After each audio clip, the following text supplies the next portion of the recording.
direction à Koulouba pour parler de cette autre audience accordée par le président de la transition à une délégation du Burkina Faso conduite par le premier ministre du Faso. La délégation est venue faire le point de la participation du Burkina Faso au Salon international de l'artisanat du Mali, Siama. Il était accompagné de son homologue malien, Dr Choguel Kokla Maïga. Les deux premiers ministres saluent le leadership du président Assimi Goïta et du président Ibrahim Traoré. Ils sont au micro de Dougoufana Traoré.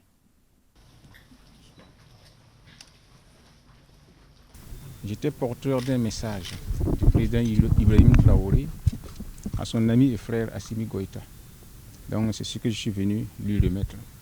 Et puis lui traduire aussi de vive voix mes félicitations, les félicitations du gouvernement burkinabé, du président Traoré et du peuple burkinabé pour l'avancée dans la reconquête du territoire malien et surtout pour la prise de Kidal.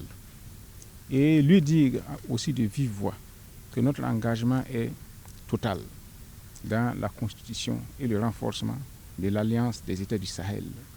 Ce n'est plus seulement notre choix, c'est le choix des peuples. Quand vous entendez battre le pouls du peuple malien, du peuple burkinabé et du peuple nigérien, c'est dans la même direction. C'est ce que les gens attendent. Et sur ce plan, nous avons été rassurés de la détermination du président Goïta. Et quand on sait que le président Traoré aussi est déterminé dans ce sens, de même que le président Tiani, on ne peut qu'avoir de l'espoir. Il y a une histoire de l'Afrique qui est en train de s'écrire actuellement. Et nous ne devons pas,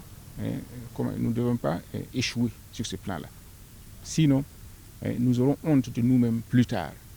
Et nous devons faire en sorte que ceux qui viendront après envient ceux qui vivent actuellement. Parce que c'est eux qui auront tracé les voies et qui auront écrit la vraie histoire de l'Afrique.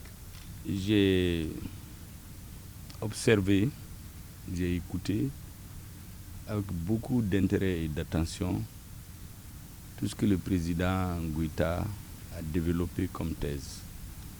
Je retiens qu'il nous appartient, les gouvernements, les hommes de communication, d'entretenir nos peuples pour que les peuples vibrent au même diapason que les dirigeants. Parce qu'en réalité, c'est d'eux qu'il s'agit. Le président Goïta a rappelé que le centre de gravité de nos pouvoirs en place doit être le peuple. Nous sommes à leur service. Nous devons rester à leur service. Même lorsque nous ne serons plus là, le peuple, lui, il est là. Donc, remplissons notre mission, celle que l'histoire et les peuples ont confiée aux dirigeants, aux deux dirigeants et à ceux qui les accompagnent. Ça nous a tous fait chaud au cœur et je crois que les peuples entendront bientôt, sous diverses formes, ce que les dirigeants veulent. Parce que vous savez, ils ne parlent pas beaucoup. Et les militaires, ils ne parlent pas beaucoup. Et ils agissent. J'ai chahuté les gens, je les ai fait rire en disant qu'ils cognent les terroristes. Ils terrorisent les terroristes.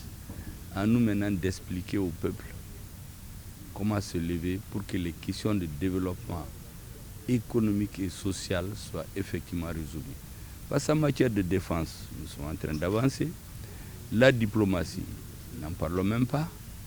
Il nous appartient, sur les questions de développement économique et social, de réaliser les mêmes objectifs et rendre irréversible le processus qui a déjà atteint le point de non-retour.